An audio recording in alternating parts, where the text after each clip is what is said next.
ასული ღამის მოვლენებს და იმას თუ რა ხდებოდა რესტორან ბაბილოსთან ძალიან მოკლედ ვიტყვი რომ ის რაც ჩვენ ვნახეთ და ის თუ როგორ იქცეოდნენ მოსამართლეები ეს არის სამწუხარო და ძალიან ტრაგიკული რამ.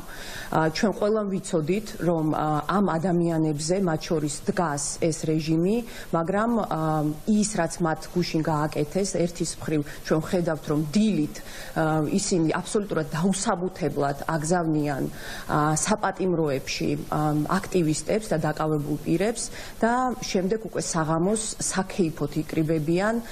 ეს ყველაფერი რა თქმა უნდა მიუთითებს მათ მორალურ სახეზე. ჩვენ გვჯერა რომ სასამართლო კორპუსში არიან ღირსეული მოსამართლეები და კიდევ ერთხელ ვთხოვთ მათ რომ გაემიჯნონ ამ ყველაფერს რაც ხდება დღეს სასამართლოს კორპუსში. ხომ ჩვენ კიდევ ერთხელ რა თქმა უნდა ვამბობთ რომ არიან კარგი მოსამართლეებიც სასამართლო სისტემაში, მაგრამ გუშინ რაც ჩვენ ვნახეთ ეს არის აბსოლუტურად წარმოუდგენელი და აბსოლუტურად მიუღებელი. ესენი არ შეიძლება წარმოადგენდნენ, ეს ადამიანები არ შეიძლება წარმოადგენდნენ საქართველოს სასამართლოს დღეს.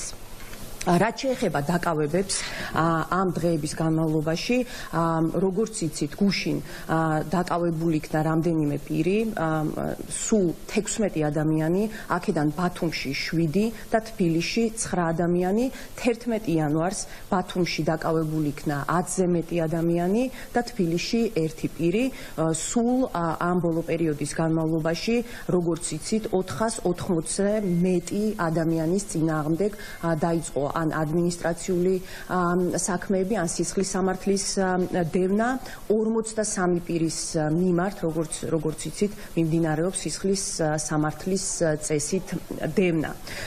ძალიან მოკლედ გეტყვით, რა ხდებოდა 10 და 11 იანვრის განმავლობაში. ჩვენ ვნახეთ, რომ მიმდინარეობდა სასამართლოს პროცესები თბილისის საქალაქო სასამართლოში, ჯამში 19 ბრალდებულის წინასწარი პატიმრობის გადასინჯვის პროცესი ჩატარდა.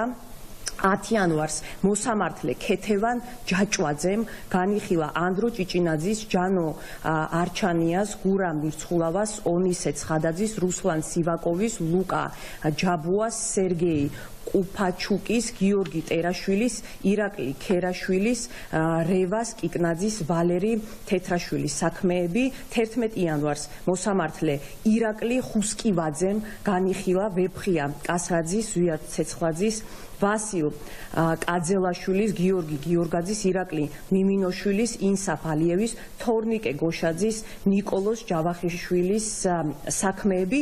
ამ ორივე საქმეში გამოიკვეთა კონკრეტული დარღვევები და ორივე საქმეში ფიგურირებდნენ ერთი და იგივე პროკურორები. ესენი არიან გიორგი მუკბანიანი და ვაჟა თოდუა.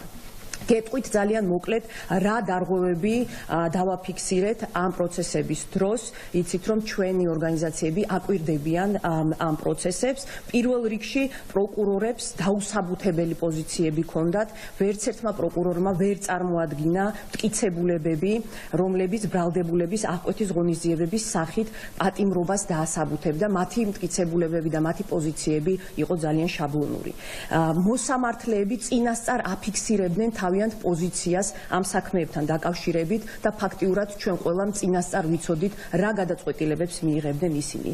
საჯაროობის პრინციპების დარღვევას ჰქონდა ადგილი, მიუხედავად იმისა, რომ მოსამართლეებმა იცოდნენ, რომ ამდენი პირის საქმე განიხილებოდა და ძალიან დიდი საზოგადოებრივი ინტერესი იქნებოდა, მათ მაინც ჩანიშნეს საქმეები და ამ საქმის განხილვები მცირე დარბაზებში. ერთ შემთხვევაში დარბაზის შეცვლა მოხდა, მაგრამ მეორე შემთხვევაში უკვე 11 იანვარს დარბაზის ცვლილება ვერ მოხერხდა. დაცვის უფლების შეზღუდვა.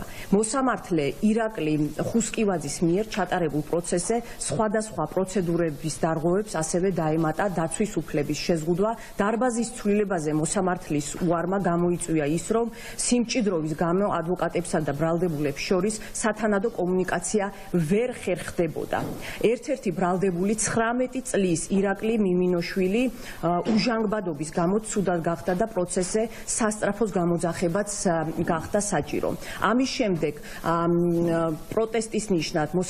პროტესტის ნიშნად დაცვის მხარემ დატოვა დარბაზი და სახაზინო ადვოკატს არ მიეცა საშუალება კომუნიკაცია ქონოდათ დაკავებულებთან და მათი პოზიციები გაერკვიათ. ყველაფერი ეს ყველაფერი ეს არის დარღვევა და კიდევ ერთხელ ამ დარღვევების შესახებ რა თქმა უნდა მოსამართლეებმა იცოდნენ, მაგრამ მათ შესაბამისი რეაგირება არ ჰქონდათ. რაც შეეხება ბათუმის ინციდენტს, აქაც როგორც იცით 11 იანვარს 11-ზე მეტი მშვიდობიანი დემონსტრანტი დააკავეს. ყველა ეს ადამიანი, რა თქმა უნდა, არასამთავრობო ორგანიზაციების მიერ დაცვის ქვეშ არიან.